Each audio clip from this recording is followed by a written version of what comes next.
So when you say the people turned against Hamas, yes, there was a lot of alienation. But the fact of the matter is they were never given a chance. They had sent out many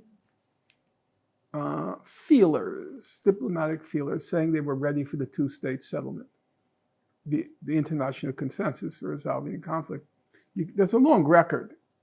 It's not yet been fully compiled, but part of that group I talked about that I work with, young people, they're assembling all the pieces of how many times Hamas offered to end the conflict on the basis of the two-state settlement, but the Israelis, the Americans didn't want that. Just like with Nasrallah, with Hezbollah. Hezbollah kept saying, almost to the point of a plea, almost to the, very unusual for Nasrallah, who's very proud, to the point of a plea. He was saying, we will stop the firing in northern Israel, just implement a ceasefire in Gaza. There was no reason to go after Hezbollah or Lebanon or Iran. Just implement the ceasefire. He said, everyone says, oh, he couldn't stop. Israel had to react. No, Israel didn't have to react. You could have just ended the ceasefire. Implemented a ceasefire. But no, you can't do that. You know why? Because nobody has the right to tell Israel it can't commit genocide. That's considered an outrage. Israel has that right to commit genocide.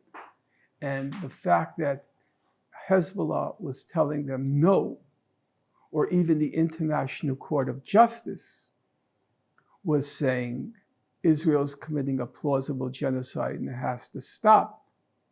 Well, that's the International Court of Justice is the legal arm of the United Nations. So what does Netanyahu do? He goes to the UN, says this organization is filled with anti-Semitic bile to tell Israel it has to stop the genocide. But there was an option, just like there was an option with Hamas. They said, we're willing to settle. When that option was rebuffed, ignored, not even mentioned, what happened next? Hamas tried something else. It was nonviolent civil resistance. And I have to say, at the time, we're now talking about March 2018, what was called the Great March of Return.